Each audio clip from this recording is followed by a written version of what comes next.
So if we're looking at the time period in church history, Smyrna was the church that suffered the greatest persecution, and Satan, he could not destroy the church. this is one of the most persecuted churches. Yeah. Yes. It's easy for us to look back, and I've heard a lot of people say, what we need is persecution.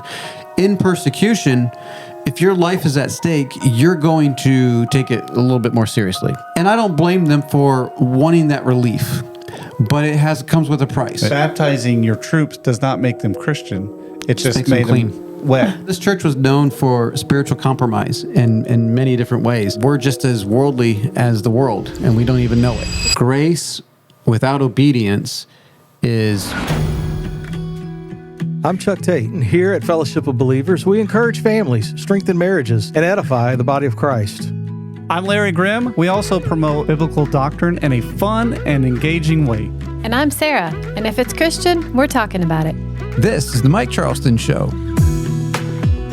All right, what is going on? Thank you, Joshua. Yeah, thank you. I see that hand out there. Yes. That's right. Well, welcome to another show, the Mike Charleston Show. We got Chuck Tate and Larry Grim with us, and our wife, Sarah. Yeah, Chuck's And back this week. Chuck is back. Yeah. Yes. Good to be back. Good to be back. He's back on a good, needed honeymoon. Yes. Right. It's your, it was your 33rd anniversary? 33, that's right. 33 wedding trip. anniversary. That is nice. It was nice. Got to drop the kids off. Yeah, that was Sharon's idea.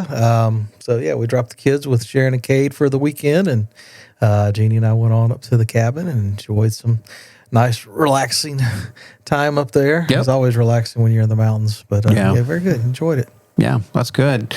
You're like us. You're on the backside. That sounds bad, but you're on the backside of you're losing all your kids. Yeah. And so letting your kids go off somewhere isn't as burdensome. Right. You know, back in the day, here, can you watch my 7 kids? Right. Yeah. So yeah, but it's good to get away. So anyway, we are continuing our study through the 7 churches in the book of Revelation. Now, Chuck, you missed out on Ephesus. I did. But you heard. I listened. Okay, How about that? Sweet. Okay, and Ephesus is a fun church to talk about. There's a lot of good things in here. Well, the 2 churches we're going to be talking about today is Smyrna and Pergamos. Or Pergamum. another way to say it. Yes. Yeah. So, which we talked about last week. All these churches are in Turkey, present-day Turkey. I don't know what they were called back then, but the Galatia area, maybe. I don't know, but it was in the Turkey area. So this is a fascinating study, and we are gonna just jump right into it. Might as well just get started with Smyrna. And we're not talking about the Smyrna in Georgia, No, we're north not. of Atlanta. What's that? Or Tennessee. Is there a Smyrna? there's Smyrna, Tennessee. Oh, well, I don't There's know. a Nissan plant there. Wow. Oh. Yeah, in case you're wondering. It was, but okay. Odd facts about Larry. Yeah, I just know Smyrna, Georgia is where Sarah's sister used to live, and it's north of Atlanta. It's an Atlanta suburb. Yeah. Yeah. But anyway, but the real Smyrna that we're talking about today Is now, what is it called now? is a door. Izmir. Izmir. Okay, the kids were watching Lord of the Rings lately, so Isidore, Mordor. Okay, yeah. So anyway, Izmir. Izmir. I think it's Isengard, isn't it? It is. Yeah. Mordor, Isengard, whatever. That's not what we're talking about. Right. As we were talking about last week, the message has the same structure, right? The same structure in each one. And so we're kind of going to go through that. Smyrna actually means what? The name Smyrna. Myrrh. Yes, Burr. Myrrh or death. Yeah. Oh, also, what was that we were just talking about? What did I say? Fragrant. Fragrant. Fragrant smell. Fragrant scent. When you think of myrrh, you think of, when Jesus was born, what'd they give him? Myrrh. Frankincense and gold. Myrrh. Yep. And myrrh is a burial. It's an embalming thing, right? Right. That would have been something that they would have actually, I guess, embalmed Jesus with. But yeah, it was definitely used for burial. Right. And it's a fragrant thing, I'm guessing. I don't know. I've never seen myrrh. Me either. No, Not that I'm aware of. But yeah. I don't know what it smells like, but I guess it smells a lot better when you crush it. Right, it's something that's got to be. I guess it's like a leaf of some sort where you got to crush it to get the smell out, kind of like a basil or something like that. I've heard that myrrh is similar to some kind of herb that we probably have seen, but I forget which herb that is. Doesn't matter. I'm not an herbologist. You're not an herbologist. Okay. Maybe Herbie. Yeah. So anyway, that is you keep going too far. Oh, okay. Yeah. The death. So we could kind of say that it means death, and it kind of fits this church. If we're following time, the church history, this is the church, one of the most persecuted churches. Yes. Right. And I read somewhere that over 5 million people, and I said, that's a lot of people back then. And Larry did correct me and says, it's a lot of people today, too. And I'm like, that's a fair point. Yeah. But percentage-wise, I mean, that had to be a good portion. The church was getting persecuted big time. Well, then to give people an idea of what 5 million people looks like, that's a little bit more than the whole state of Louisiana. About 1 million more. Yeah. We're not a big state. Yeah. And in fact, I was saying last week that if Louisiana is its own country, we'd be in some big trouble. But yeah.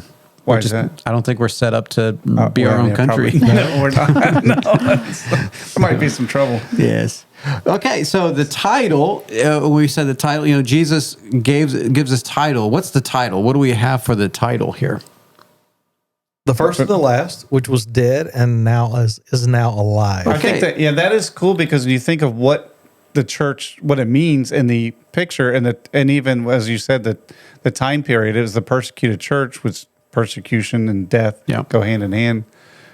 They were dead, and Jesus was the one who died and now is alive. So. Well, the first and the last is definitely a reference to Jesus. I mean, we talk about that in Revelation, and you can't get. I talk about this with the Jehovah's Witnesses. It says the first and the last, which was dead. Right, because the Jehovah's Witnesses would say the first and the last is God, right? Mm-hmm. Jehovah God, right? So this is a difficult verse for them, right? Well, they say, well, it's talking about Jehovah God, but now it's talking about Jesus, and I'm like, it doesn't work that way. No, it doesn't. That's not how that works. But he was dead and now is alive, and it is comparative to what's going on in that church.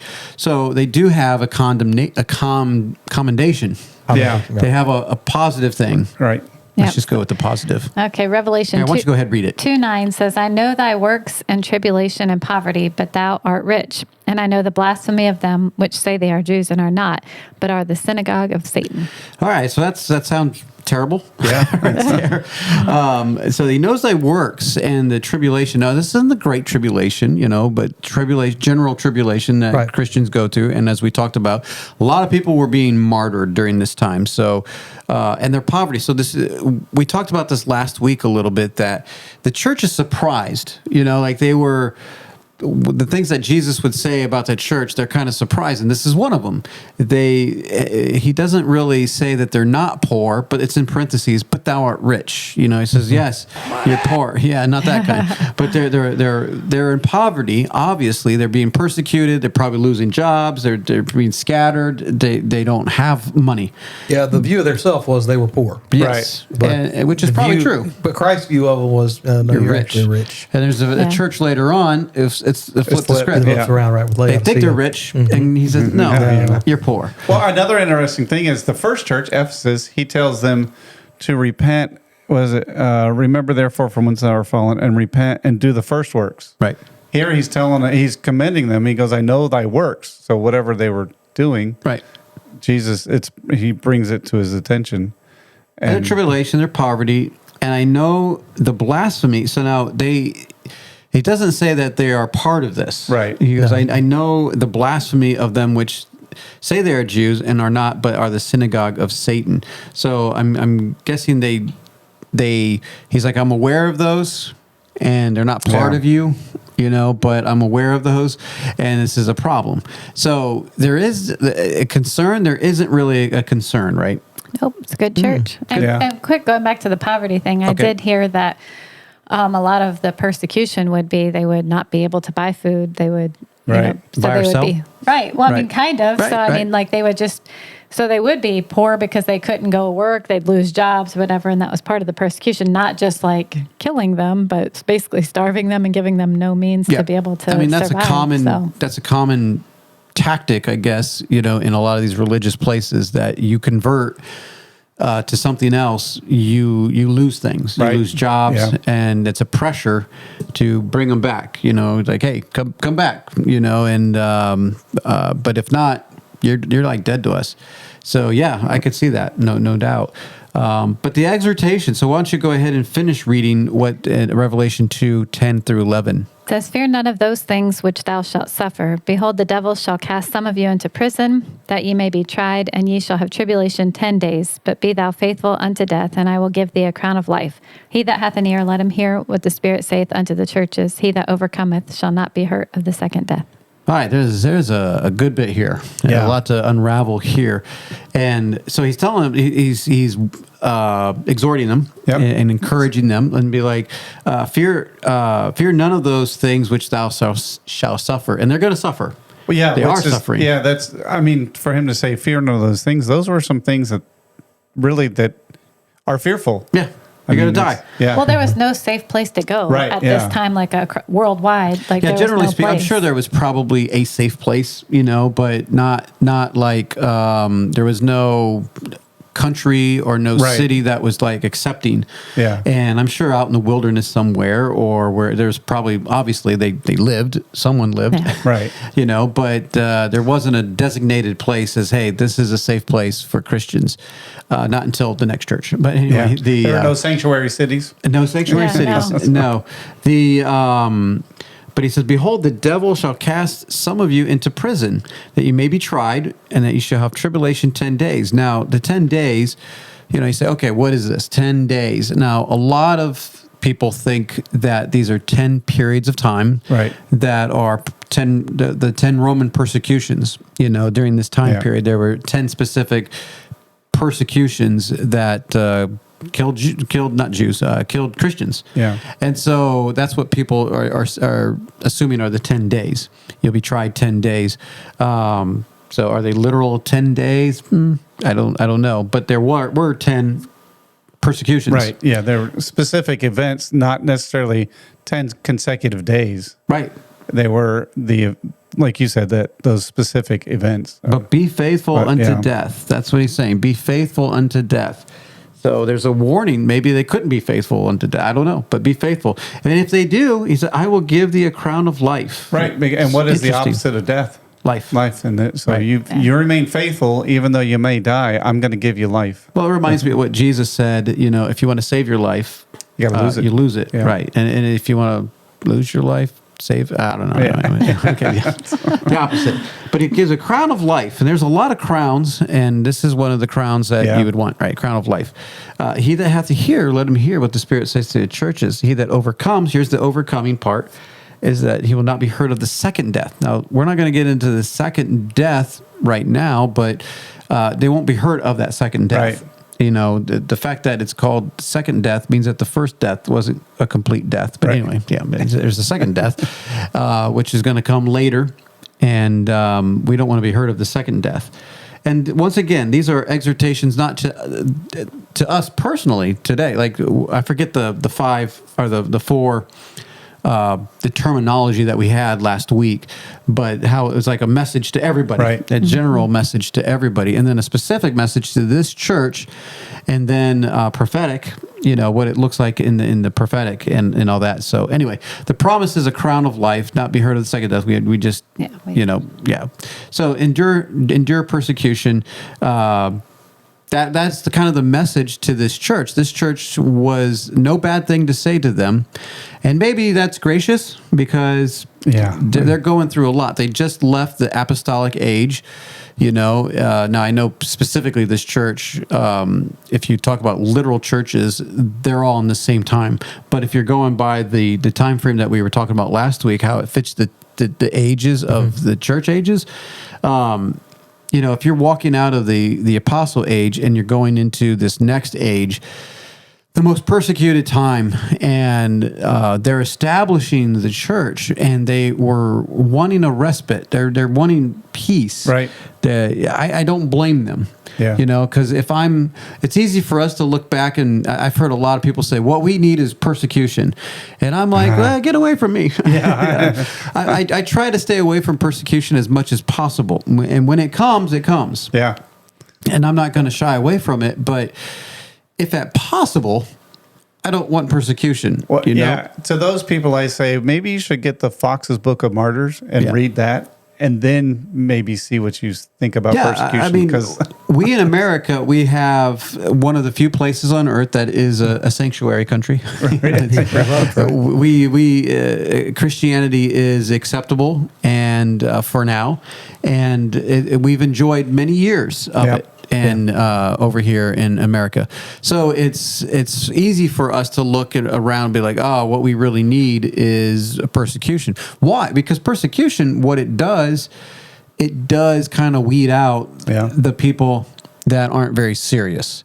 So during this time period, if there is this 10 periods of persecution, you're not going to have your fakes, the flakes, as one pastor said. It's like the church is like the cereal box. It's full of fruits, nuts, and flakes. So it's not, that's going to be eliminated, because in persecution, if your life is at stake, you're going to take it a little bit more seriously. It's like, you know what? It's not worth my life. Right, yeah. So it's like the serious Christians are willing to put their life on the line. Right. And so the line is divided. But however, they're probably wanting a little bit of a break. Yeah. You know what I'm saying? And in church history, if you get to this point where all of a sudden there's a guy whose name is Constantine who comes into the picture. He's coming. He's coming. Yeah. Constantine. And he makes peace basically for the Christians, and I don't blame them for wanting that relief, but it comes with a price. As we're about to find out in the church called Pergamos. Or Pergamos. Who was it? One of the founding fathers said that those who sacrifice freedom for security will get neither. Right. And that's what we're going to see in the next church. Yeah, they wanted that respite, like you said, from the persecution, because it was severe and it was horrible. And so you had somebody come along and offer, hey, it will, with a conversion of Christianity, make it legal, give you church property and all that. Yep. But it came with and you look around at modern Christianity in America, and we just kind of go off script here real quick. Right. But in modern Christianity, we have the the benefit, maybe, I don't even know what you call it, but the we are in a place where we can, we have peace. Right. We're not being constantly persecuted. Right. Our lives aren't a threat. So we have the ability to divide up, and to the point where we can divide up so much where we can agree on every doctrinal point. You know, right? It's like, okay, we've got so many denominations out there. We have so much time on our hand. We don't have to worry about, not only is our culture like sophisticated enough where we don't have to worry about life. We can just go to the grocery store and get some food, stop at the fast food place and eat and kill us slowly. But the problem is that we have a lot of time on our hand, and we start thinking. Yeah. Not that thinking is bad, don't think is bad. But we start thinking about things. We start questioning and be like, well, is this bad? Is this good? Is this bad? Is this good? Is this, is this necessary? Do we need this for Christianity? Blah, blah, blah. And we start getting nitpicky. And we start criticizing each other and pointing fingers at each other and fighting within each other. And that's kind of a problem.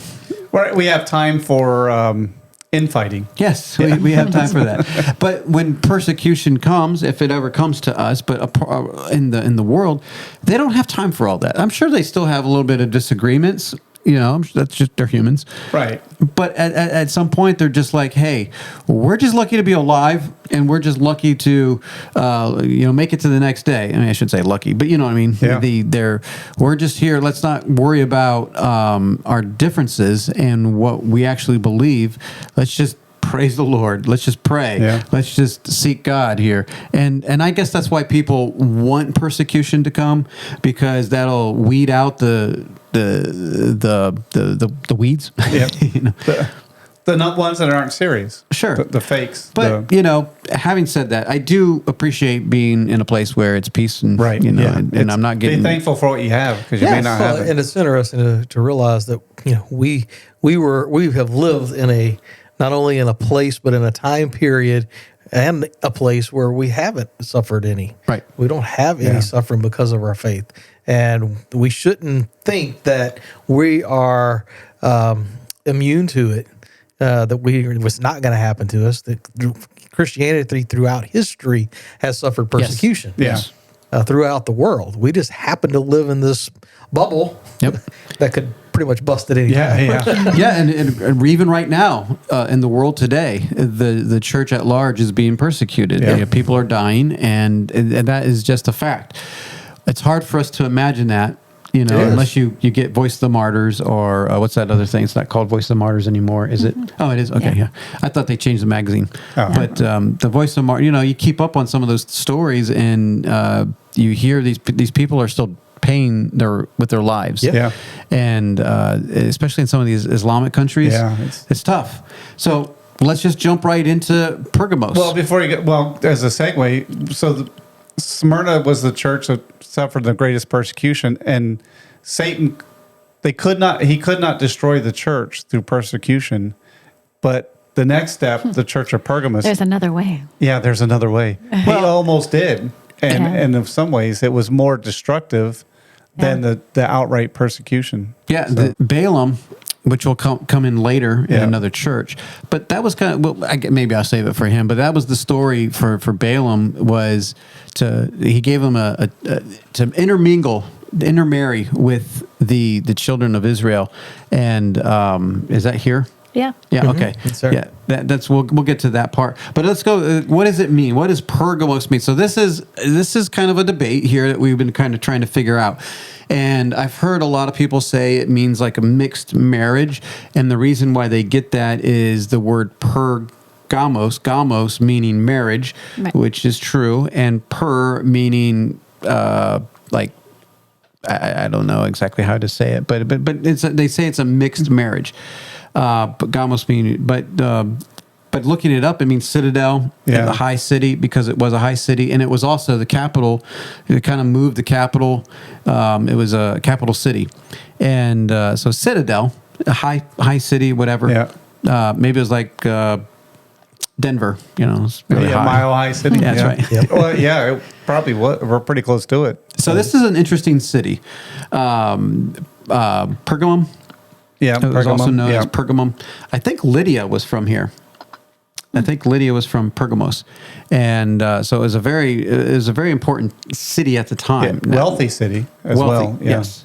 So, but it's not so much. Yes, very much so. Okay, so let's get back into the text here, where the title. What is Jesus' title that he uses here? The title he has here is "He which hath the sharp sword with two edges," which is a good picture of what? the Word of God. Okay, so this is interesting, but it also has a different meaning too, because Jesus came with a two-edged sword, and it can mean division. To divide, yeah. Right. And so when you remember, the title also has something to do with the fixing of what needs to happen here. So if we're looking at the time period in church history, about what time period are we at? 300 AD, somewhere around there. Did something interesting happen during that time? Something, legalization of Christianity, Right. And then our favorite emperor, Yeah, Constantine. Constantine, Yeah, he yeah, shows up. which, if you look at history, Constantine, the reason why, and they say he had a vision, Right. so under this symbol, conquer, and he baptized his whole troops, which the Catholic Church likes to say the story, but Right. historically, the sign that he saw wasn't the cross that we think of; it was the Egyptian anik. Right. Had the little circle on top of it, and besides that, just baptizing your troops does not make them Christian. It just makes them made clean. them wet. Yeah. Right. But and it was kind of from a strategic standpoint, he needed the support of more people. His father actually made Christianity legal. Constantine, he eventually made it the only religion of the state. Right. And they took the Christian and blended it with their pagan worship, and Which we'll talk about later. What church rises out of that is the good old Roman Catholic Church. Yeah, and your favorite bishop. Polycarp? No, Augustine. Augustine, Yes. Hippo. Yeah. From Hippo. Yeah. Yes, my favorite place. Hippo. He's the bishop of Hippo. So, yeah, the word of God, the two-edged sword. So this is important here. But why don't we go ahead and get into the commendation, Revelation 2:13. It says, I know thy works and where thou dwellest, even where Satan's seat is. And thou holdest fast my name, and hast not denied my faith, even in those days wherein Antipas was my faithful martyr, who was slain among you where Satan dwelleth. All right, so he's talking a good bit about Satan in these churches here, you know. Yeah. So far, the other one was where Satan is going to throw some in prison, you know, and all that. Well, here now, Satan, this is a little weird, you know, when you first look at it. Yeah. You know, you're like, what? Satan's seat? You know, like what do you mean? Like this is the capital for the devil? This is the citadel Apparently, for yes. Satan. Yeah, the Right. citadel of Well, Satan. when you look at it, the history into it yes. Yes. Yeah. You know what was there. So let's go. So they know their works. We know where they dwellest, even where. So he knows where he lives.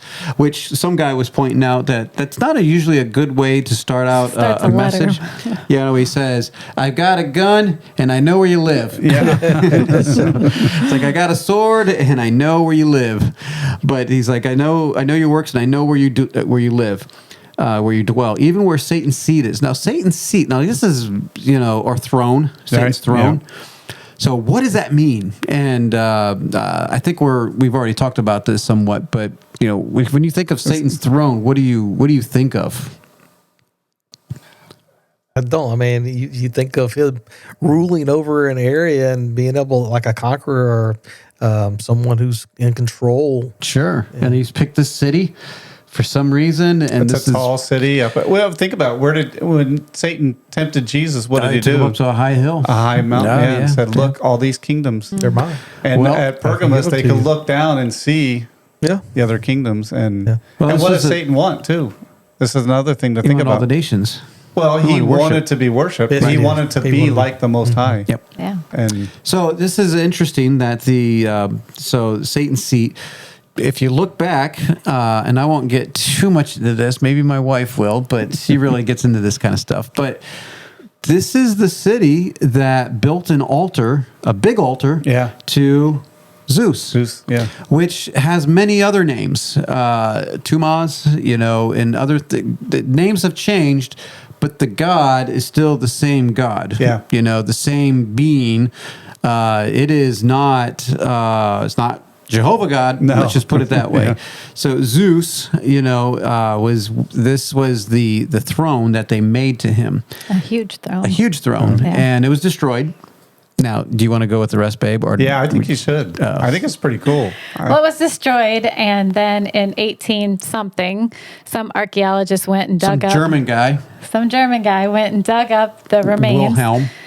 and went and reconstructed it in the Berlin Museum. Right. And it was completed, all put back together in 1889.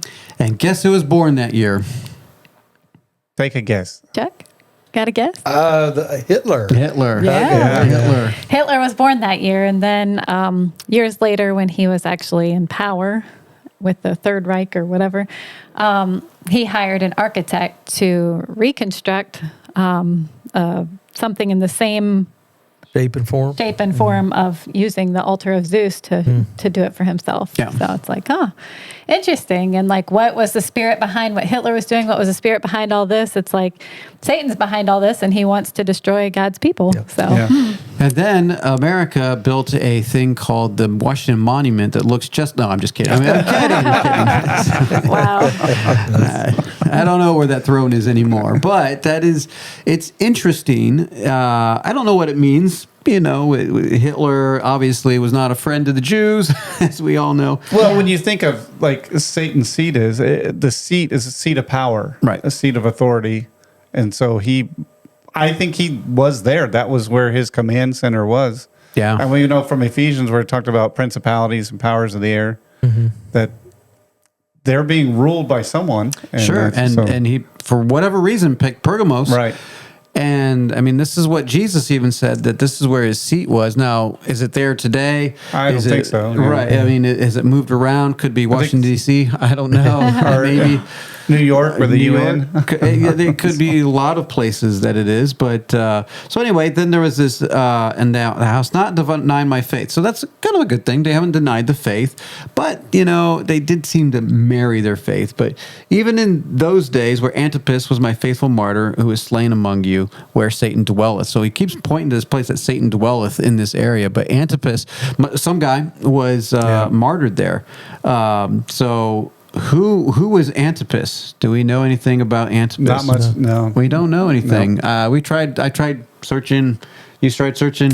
I did. I mean, I found somebody said that. What's his name mean? His name means the one who's against everything. Right. Well, I looked it up, and So, I don't it was know. everything. He was against.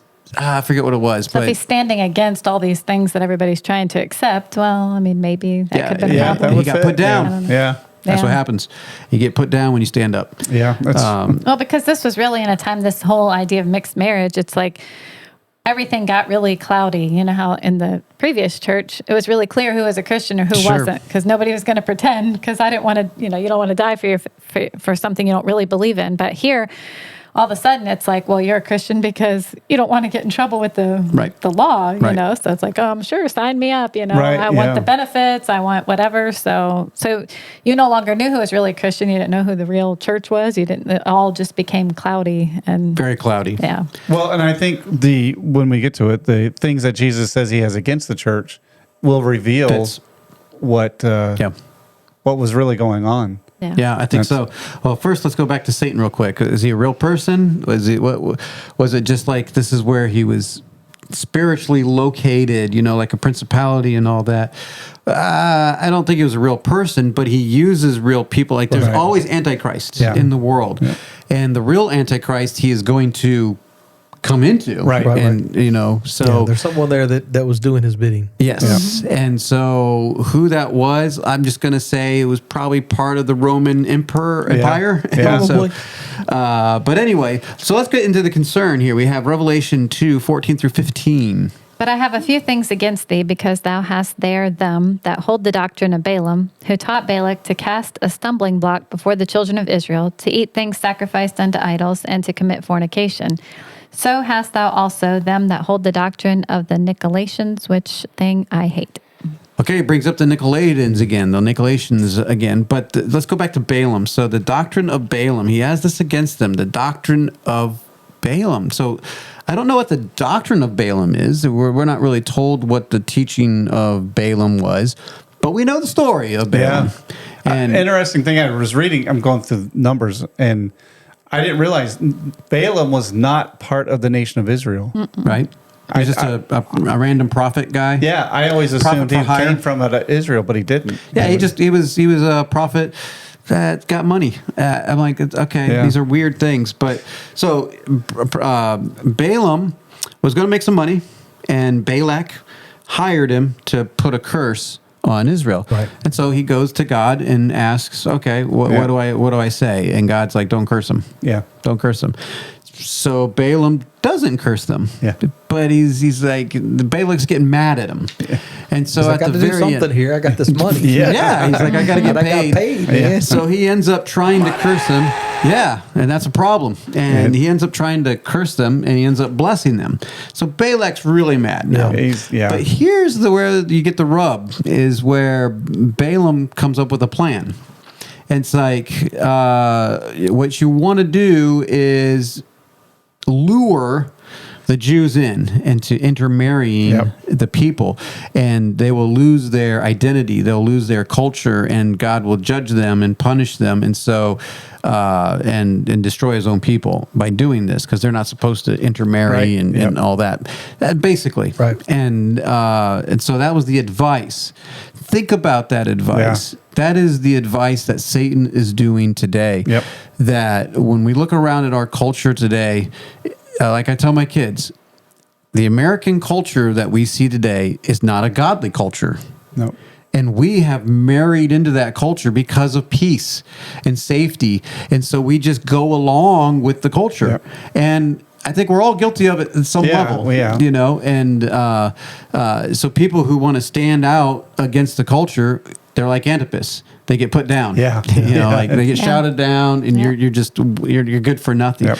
We like the fact that we're married to the culture. That's what we like as people, and so we're a very weak church right now. We're not talking about Laodicea right now. Yeah. So We'll anyway, get there. that's right. You're getting ahead of it.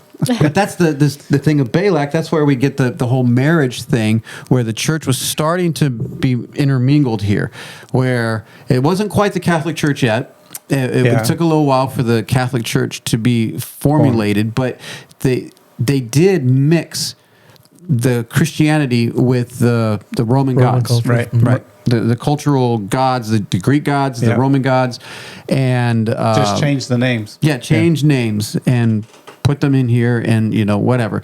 Which, by the way, if you think about the saints, that the Roman Catholic Church have, aren't they just changing some of those other gods into saints' names? Anyway. Well, another thing is because he says, taught the children of Israel to eat things sacrificed to idols and to commit fornication. Right. If you look up the word fornication in the Old Testament, it has to do with worshiping idols. Yeah, it's not sexual sin necessarily. Yeah. It's more of a spiritual thing where you are going after other gods. Yeah, and are, if you could think of a church who does a sacrifice every Sunday, oh boy, teaching the people to eat things sacrificed to idols and to worship idols. yes. Well, Might give you an idea where we're going.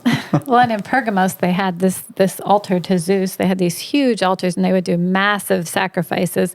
And then they would take the leftover meat, the stuff that wasn't sacrificed, and like I just saw it on some history video, and they had this whole area down there where they would give people the extra meat that wasn't good for the sacrifice or whatever. So it's like that was actually, it was a real thing, the meat sacrificed to idols. I was like, wow, that's really, like, Or it's sell real. it cheap, Yeah. like Paul talked about in Corinthians.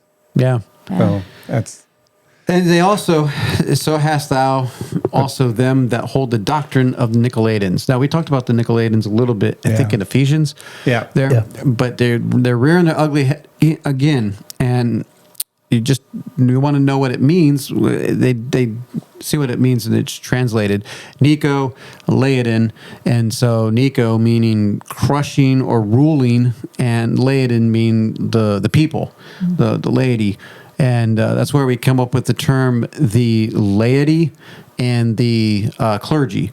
That came in a little bit later, but that was the Nicolaitan idea was already raising its ugly head, where in Christ there is no special people. Right. Now there's people that do things, and sure, we like to think they're special, but to have this priest class of the so-called pastors and bishops and what do you call them? Cardinals. Yeah, all these things. Yes, the special class of we know what's good for you guys, and you guys are all down here. You come to our services, and we tell you what to believe. Yeah.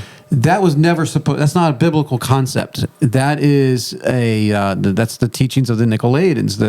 The people are being ruled over. Yep. And in Christ, he showed his ruling in John, where he washed his disciples' feet. That was his leadership skills, right? He was a servant. He became a servant. He also told them that they that rule over harshly, that's what the Gentiles, that's how they do it, but it's not to be so amongst you. Right. If you want to be greater, be least. These kind of odd conundrums where it's the opposite, right? But it's like in Christianity, there's leadership, sure, and there's leaders. I'm not against leaders, but it's not to lord it over them, and as the Gentiles do, they lord it over them to gain leadership. And this is the Catholic Church. When it raises into ranks, this is exactly what has happened, and every church has followed ever since. And you have the main leadership, and you have the has-beens or the will-be's, whatever, and the nobodies. And you set up the whole system for this, where you have Bible colleges that feed into the system. And God hates this. Yeah, this is something that He hates, and wants them to he has against them. So so people, you're reading into it. I am not reading into it. It's exactly what we're talking about. You're mingling the church with the world and the teachings of the Nicolaitans, and that is what the Nicolaitans were. So, in Ephesus, he said, you have the deeds of the Nicolaitans. Now it's the doctrine. Right. Before it was something that they did. Now it's something they're actually not just doing, but teaching. Yeah. It becomes part of who they the are. church. And it's part of the church from now on. Yeah. I mean, it is, that's what it is, But unfortunately. what a thing is say that Jesus said that's something he hates. That's pretty strong. Yeah. Yes. Yeah. That's I mean, if it's something that God hates, don't you think it's something that we should investigate? What does this Right, mean? right. What does it look like? So there is some debate of what the Nicolaitans are. You can look it up, but it's generally accepted as one of two things, and the other one was not very good either. right. Yeah. So obviously, if God hates it, Jesus Yeah. hates it. So, but yeah, if looking at church history, that's right at the rise of the Roman Catholic Church. Unfortunately, they had such a priest class and a nobody class. Yeah. The church, the laity split there. Anyway, the promise to the overcomer. Okay, so why don't you finish the verse there, 2:17. He that hath an ear, let him hear what the Spirit saith unto the churches. To him that overcometh will I give to eat of the hidden manna, and will give him a white stone, and in the stone a new name written, which no man knoweth, saving he that receiveth it. Okay, so this is interesting. Yeah. I have no idea on some of these things here. So you have he'll give them manna. Well, manna was in the wilderness. Yep. That's what it was, the angel's food, right? Yep. And he'll give them manna, which means okay, so the word of God, this the sword that was coming out, they have the word of God, but they have some of these things against him. But if you overcome these things, I'll give you manna. So what is he trying to say? I'll give you some spiritual food, that you don't necessarily need these people and, all these things to teach you. Yeah. I'll teach you. Is that what he's trying to say? Well, going back to verse 16, it says, repent, or else I will come unto thee quickly and will fight against them. Not that he's going to fight against you, but he's going to fight against them with the sword of my mouth. Right. The word of God. I mean, Hebrews, it's the sharp and powerful. Yep. So it's that standing on the word of God. That's what Jesus is going to use to fight against the people that teach the doctrine of Nicolaitans. Sure. And that hidden manna, what it sustained the Israelites for 40 years in the wilderness. Yep. So it was obviously something you could live off of. Yeah. Had to get a white stone. Now, white. Yeah, white. I thought about this. That is kind of interesting. I think to me, it's kind of an act of intimacy. It's something that you and Jesus have in common that nobody else knows. He's going to give you something with a name on it that nobody else knows, and he'll call you by that name. Something unique But if he and calls special. you by that name, don't other people hear that? Well, maybe he'll Maybe he whispers it or something. telepathically. I don't know. Maybe I kind of like the name Michael, but I'm curious what my new name will be. Hopefully it's not Larry. Yeah. No, I'm just Hopefully Larry, not. Hopefully Larry doesn't not. like his name, and so he's looking forward to his new name. Yeah, that's right. I'm still Larry. That's right. He's still Larry. But no, the white stone. Do you have an idea about the white stone? You get the white, you think of purity, you think of of perfection. I'm going to go with Larry, the idea that it's an intimate thing here between you and Christ, and He is the one that cleanses us from all the imperfections and gives us. You think of the white robe, or you think of Him coming in and seeing and appearing as white. Right. So that's what I think of when I think of the white stone. It's perfection. It's a purity. That's something He's given to you with this new name. Yeah, A with the new name. identity. New identity. Yeah, new Yeah. identity. Which is good because Yeah. I think all of us have sullied our identity in some way, and we've messed up. But Is that where we get the song, There's a New Name Written Down on the I would Wall? think so. Yeah. That's all I can There think you of. go. Yeah. But anyway. So hold fast to my name. Hold fast to my name. Yeah. Okay. Spirit. Yeah. So this church was known for spiritual compromise in many different ways. Yeah. And is that the last of the notes? Okay. Yeah. So they were known for spiritual compromise in many ways. And you look at church history, that is what has happened. Right. And it didn't just end right there. I think that was continued on for much of church history. Yeah. We have mingled things. To be a pure church is really hard to do. When you are being persecuted, I think it's a little bit easier, maybe, but you die. Yeah, that's right. So, but here it's Well, when you whenever have it's persecuted, it's a little more black and white. Yeah, that's You're either right. going Yeah. to stand or you're not. Yeah. yes, Yeah. and when you have peace and prosperity, problems come in. You have time to think. You have time to be like, you know, I can go to the Roman Coliseum. Why are you judging me if I go to a hockey game? You know, and Yeah. we're like, well, because I like hockey games. But should I? You know, that is the danger of that, having that peace and prosperity is you don't think about the things that are godly Right. or holy, because we don't need to, in a sense. Right. You know, Sarah was showing me a clip of some guy talking about Revelation, Dave Jones and whatever, and he was saying that grace without obedience is Rebellion. rebellion. Yeah. And I was like, that's interesting, you know. And where are we in America today, where we want all the grace, but no obedience? Yeah. And what do we see?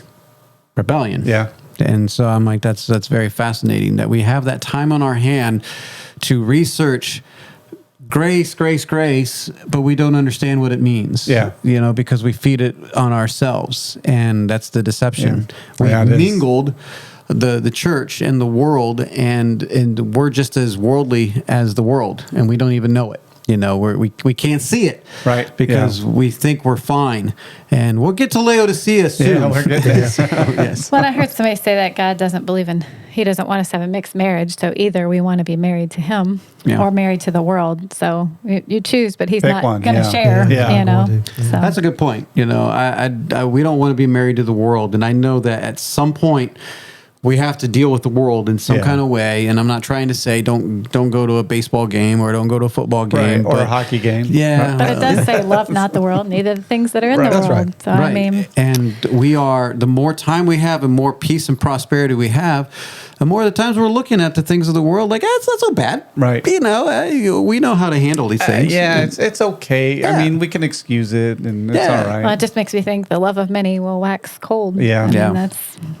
we're just so caught up in what all we see and this great life we have, and Well, we're not at Laodicea Okay, yet. sorry. We'll I know, get there. I know. Well, Because there's a lot of verses we could talk about Okay. later. As you could, we're showing our hand a little bit. Yeah, I we're think getting there. we are in the Church of Laodicea, but anyway. But So we those got to are- get there first. Yes, we got to get there. We got two more. But we're laying the groundwork. Yes. And you can see, like you said, this is a progression. Each one adds to the other. And I think so. Yeah. I mean, it's kind of scary when you Yeah, really it think is. about it. Yeah. But anyway, that is Smyrna and Pergamos. Pergamos. And next week are the next ones. The next two. Sardis. Stardust and Sardis and Thyatira. Thyatira. So, all right, that's it for this segment. The Mike Charleston Show. Music with Sarah. What song do you like?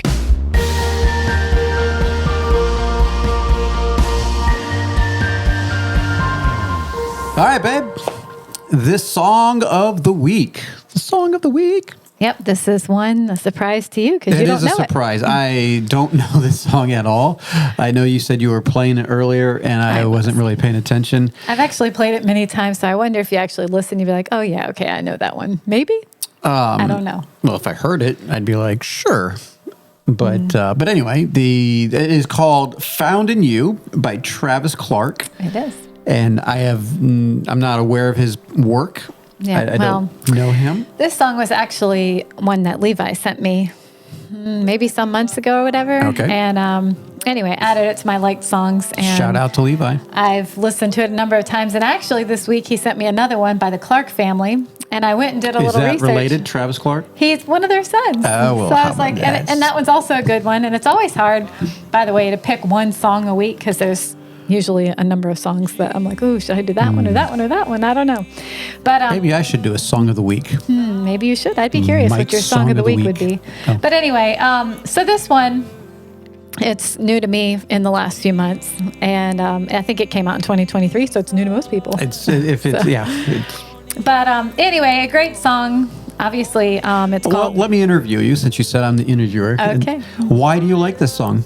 because to me it's very true. Okay, and it's I true. like, and I really like, I'm a music person. Obviously, I do a song of the week, and people have heard me talk about singing, and it's my thing. Like, I just love to sing, and I feel like singing is just a very important thing in the life of a Christian. And I feel like like it's very important to have the Word of God in you, and so I do read the Bible. Right now we're doing the Bible challenge, so I'm getting a lot of that. But I also feel like I don't know how people make it through life without having just a huge song bank in their head. And when I'm talking to people, So are we having an anthem song? I mean, like when I'm talking to people and we're talking about the Lord and talking about, just different aspects of Christianity, I usually have 3, 4, 5, 6, 7 songs go through my head. Like, oh, that's kind of like that one. That's kind of like that one. And so I love songs like this because it's full of truth. And it says, where do I find the kind of love that won't run out? Where do I find the kind of friend that won't let me down?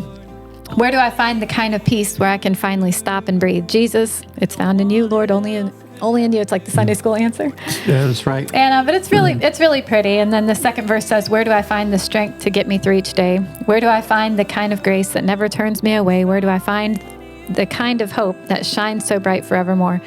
And so it's all found in Jesus. And honestly, I feel like a lot of songs kind of goes back to everything we need is found in Jesus. But Hopefully. I don't know where else we could turn.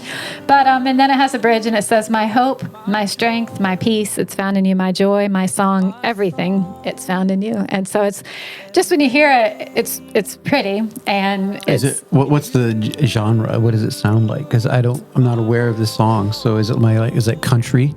I sure hope not. I wouldn't say country. Is it just regular pop?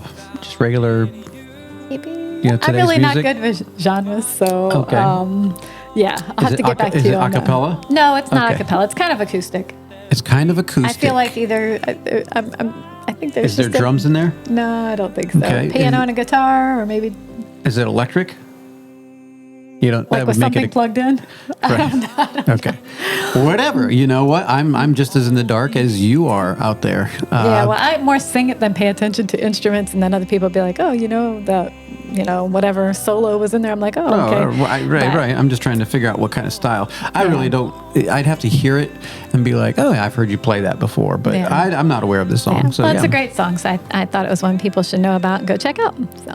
Travis Clark, that is, right? He's part of the Clark family. He's part of the Clark family. That. Yeah. And it's called Found in You, which is on the album Found in You, the title track. Yeah. So go check it out. That's Sarah's Song of the Week, Found in You by Travis Clark. The Mike Charleston Show. Marriage. All right, babe, we are working our way through the top 10 issues facing marriage and family today, as polled by Lifeway. Right. Lifeway Research. Right, sure. Yeah. Who knew that was a thing? But they did this poll, and people came up with the top issues facing marriage and family. And I don't know if I'd put them in this order, but number 6 is financial pressures. I wonder if they already had like things to pick from. And then people could vote. Or right, because would people just say money issues, or would they say financial pressures, or did they just already have the list? Well, and I feel like when you were asking me to guess what some of these were, and so like I didn't know any of them, and I was like, money issues, and you were like, no. Because it says financial pressures, and I'm like, well, I think those are kind of the same thing, but okay. But that's not what it says.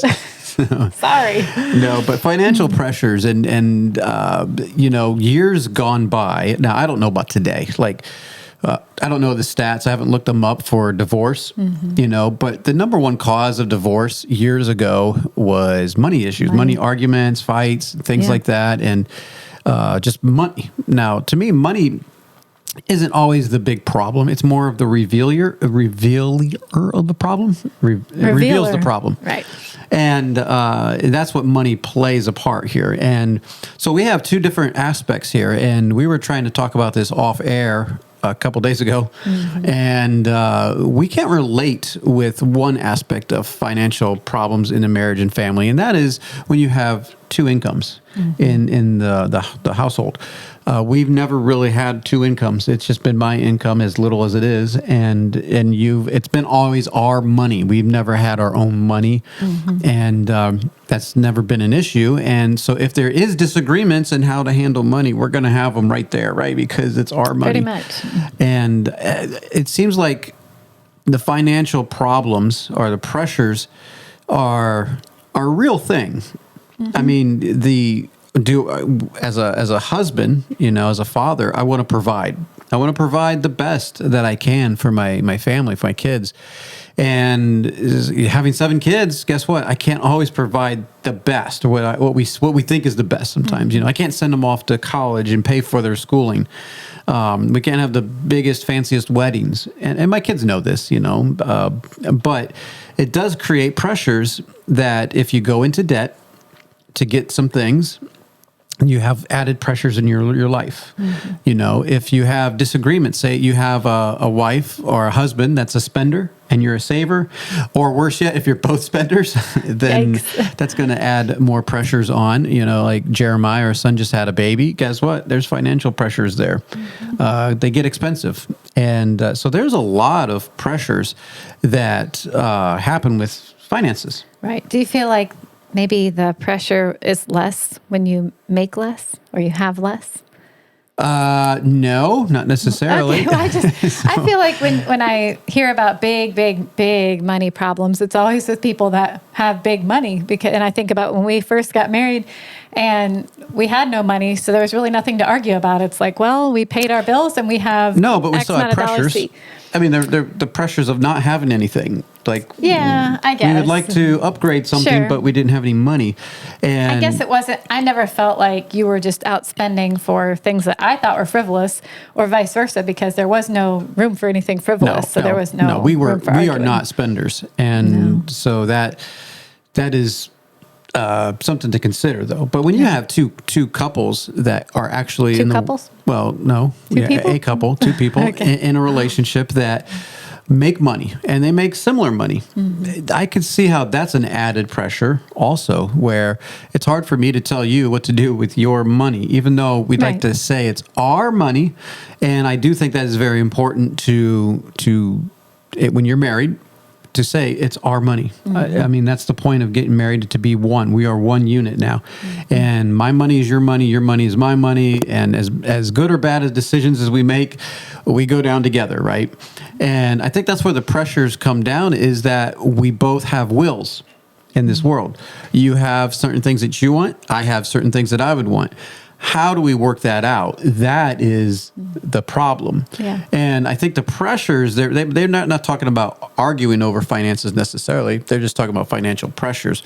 The pressures to get a better place to live, to baby schooling for your kids, the vehicles that you drive. Maybe when your kids are getting older, kind of like ours, and we're out of cars. What do we do? I remember like Hannah was wanting to go to work. Well, we only had one vehicle really that she could use. Well, guess what? Joshua's coming up. He wanted a vehicle to use, and so it's like, well, you got to take your turns. And would I like everyone to have a vehicle? Sure. But it's just not, the pressures are there to be like everybody else. I think the pressure comes a lot more when we compare. Right. And so then we see everybody else is moving up in the world and, getting better stuff and whatever. And so it's like, well, why can't we? And we see commercials, right? And we think everybody else has. It's kind of like one of the guys I work with. He's from overseas. He's a refugee here in America, and he was from Africa. And watching TV over there in Africa in the refugee camps that he was at and all that, he assumed everybody in America has a swimming pool. Wow. Yeah, I was like, well, no. We don't like one. Right, no. But because of the shows and things that you see on TV, you just assume everybody in America has all these things. Well, that's what commercials do. They kind of show you what normal life should be. I remember years ago, about, I don't know, was it 6-7 years ago? It might have been longer than that. I'm getting old. I saw a commercial once, and this commercial was around Christmas time. And this little girl, I shouldn't say little girl, she was probably 16 or 17. She wanted something. There was a gift out in the parking lot, not parking lot, the driveway. And it was a brand new car, an expensive car. It wasn't like a Chevy or something like that. No offense to Chevy. And I thought, well, that's what they're doing. They're trying to get that mindset that this is normal, that when you graduate high school, you get a brand new car. And we can't all do that. No. And there's the pressure is that you see on social media, your friends getting X, Y, and Z. Everyone's got an iPad. Everybody's got an iPhone. Everybody's got these clothes. Everybody's got this car. not everybody makes the same. And so those are the pressures that people feel. And it kind of goes back to, discipline and like, what is important in this world? Do we want to keep up with the Joneses, or do we want to do what God says? And it's tough sometimes because we live in a culture that is saturated with materialism and things, and we are tempted. And like all humans, even us, we want to get things and we want to participate somewhat. But it can be a pressure when you start borrowing and you start seeking out those things. Yeah. So that the key is, and honestly, if you've never heard of Dave Ramsey, where have you been? Living under a rock or something? But check him out because he has a lot of good helps. Back in the day, it was, what's his name? Larry Burkett. Yeah, Larry Burkett. I really like Larry. He was a lot more gentler and softer than Dave Ramsey, but I like Dave, but he has a good plan, and he talks about how couples need to talk about these things. And that is true. Couples need to come to some kind of agreement, and that's marriage, right? I don't always get what I want. You don't always get what you want. I'm in charge doesn't mean I get what I want. I have to consider my wife, and if I want this life to go well, I need to really consider, hey, you kind of know what you're talking about in certain areas that you need this to help the family. Yeah. And you're not just trying to waste money. Now, if you have people that are wasting money and all that, well, you might need some help there. But anyway, the financial pressures are a real thing. I'm surprised that that's not further up on the list, honestly. That does seem to be maybe one or two. I wonder if these are in order, though, of bigger problems or whatever, just the top 10. Oh, well, yeah. Well, I'm sure they went into... Well, I didn't think about that, but I hope they went to 10 to 1. I don't know, but anyway. Not sure how they came up with the list. But anyway, you got me wondering. I would say that's a pretty big one. But honestly, looking at the list, I'm like, they're all kind of big still. Yeah, they're pretty big. This one's a pretty big one, too. And number 5 is kind of connected to number 6, but we'll cover that next time. Uh-huh. But so anyway, that is number 6, financial pressures. And I don't know, leave in the description below or the comments below, or email us and tell us some of the things that you have done to relieve some of those financial pressures in your life. And I'd be curious to hear, because everyone is searching for answers. The Mike Charleston Show. History with Larry. All right, Larry. All right. Yes, you're on. Your mic wasn't on there for a second.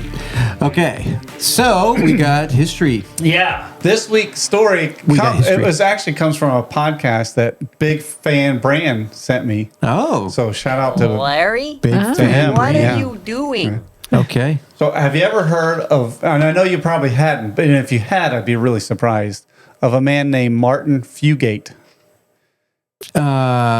Is he part of Watergate? No. Okay.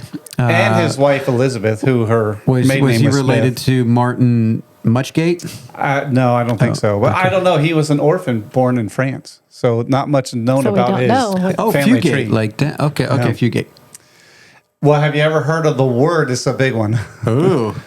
I don't know, and I'm probably not going to say it right. So, methemoglobinemia. Isn't that a Star Wars term? Yeah. So for those who haven't heard of it, blood or Martin, so hold on. I'm gonna introduce you to these. Okay. Things. So Martin was born, as I said, an orphan in France, and he moved and not sure how his parents died. I couldn't find that out. Nobody really in the war knows. Well, maybe, but this I don't know. Can we call him Marty? Marty. He's just Marty. But he immigrated to the U.S. as an adult, and he met and married his wife Elizabeth. And this is this is part of the story, so it's going to be like, why are you saying this? But it said she had red hair and skin. They said her skin was as white as the mountain laurel that blooms every spring around the creek hollows. So she must have been very specific, very white, and that's going to come into play. I'm pretty white, but knowledge. Yes. Yeah, the pair settled in East Kentucky, Hazard, Kentucky. These blue people. The region is part of the Appalachian Mountains, and in 1820 was very remote. So keep that in mind too, because that's very important. So, and unknown to the both of them, this is a weird part of the story. So neither one of them knew, and most people never heard of this either. they had a genetic mutation. We're was talking about Kentucky, right? Yeah. Okay. Right. Okay. It was a recessive gene, a genetic blood mutation. Methemoglobinemia was And they both had it. They both had it. Wow. What's the chances? I know, it's like so 50-50. it's so rare and so odd that both of them would meet and marry. Wow. So Were they related? no, they weren't. Okay. Which is the odd part of it. So basically, the bluegrass state turns people blue. Is this where we're going? Well, they had 7 kids. Ah. 3 of them were born normal. Oh boy, that's not a good start to a sentence. I know. The other 3 were born. The other 3. The other 4. Okay. Sorry. Yeah. The other 4 were born kind of normal, but Okay. they look different. They look like Smurfs. Yeah, they Oh, did. okay. Yeah. Yes, the blue people. So this Yikes. is a part. I mean, you might think, well, what does this have to do with American history or history at all? But this is a part of American heritage. It's a group of people that not a lot of people have ever heard of. It's kind of like the rednecks. They're actual rednecks. And, Right, You know, yeah. but we got the blue people. Yeah, the blue people. Blue Man Group. Did they know that they were blue? Like, were they blue already? Well, The parents? some said that Martin had kind of a bluish tint to his skin, but some people that wasn't confirmed. But their children, 3 of them didn't have it. They had the recessive gene, and 4 of them had it as a dominant, and they were born Yikes. blue. And since they were born in such a remote area of Kentucky, the marriage or prospects of marriage became very limited You don't to just say. a few families. And so their children did marry, but in their little group, there was no such thing as a distant cousin, if you know what I mean. Oh boy. So this thing spread like wildfire. So the recessive trait or recessive mutation became a dominant trait. Sure. And a lot of people had it, which Was Gargamel part of this? No. well, the word methemoglobinemia is actually there were only one other documented cases of this, and it was up in Alaska with the Inuit people. Oh, sure. A group where they're just isolated and a doctor actually, he found out what it was, and he heard about him and tried to find him, and he actually 2 of the children actually came to him, and he was able to find a way to reverse it. It's actually treatable. Wow. Get out. Yeah. Okay. And actually, the way he treated it at first was to inject them with methylene blue. Because methemoglobinemia is anemia. It's a form of anemia where your red blood cells don't carry oxygen, and they don't have the hemoglobin has iron in it, and iron with the oxygen makes them turn red. But if you don't have that, or if you, in their case, they had about a 10 to 20% metahemoglobin. Metahemoglobin. I can't even say it right. Yeah, gets a little tongue tied. And in that case, what it does is your blood is actually a chocolatey brown, and your skin is manifest as a bluish color or blue color. Well. And they were the blue people of Kentucky. And Wow. yeah, in fact, the last known descendant of them that had it was born in 1975.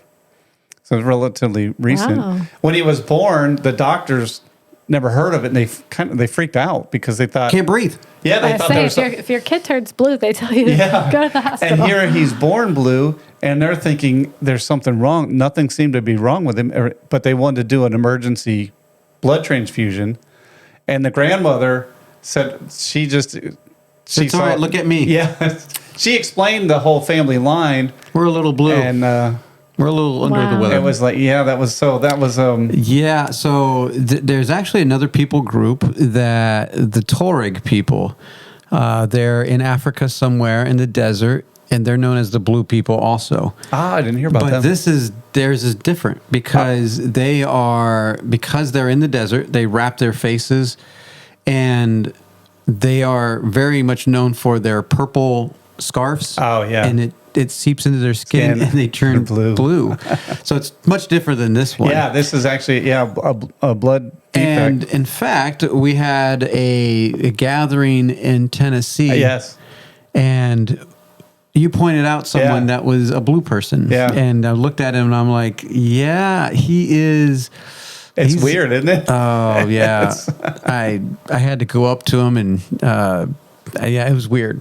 It was weird. It was. Yeah. And so could you imagine? I mean, these people were isolated in the mountains of Kentucky, and you're hiking through the woods, and you come across these blue people. Yeah, when you say blue, though, I mean, just because people it's a tint, right? It's not like they're Smurfs. Yeah, well, there's one lady, she was like the bluest. They said she was bluer than one of the lakes nearby.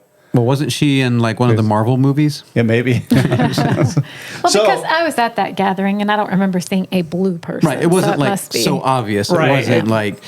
It wasn't like your sweatshirt. Right.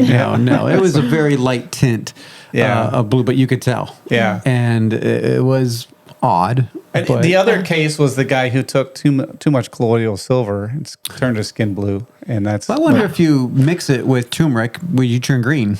Maybe. Yellow and blue. I don't know if we should try that. So, but it probably wouldn't happen today because of, we're not too many places are isolated anymore. And so bigger gene pool.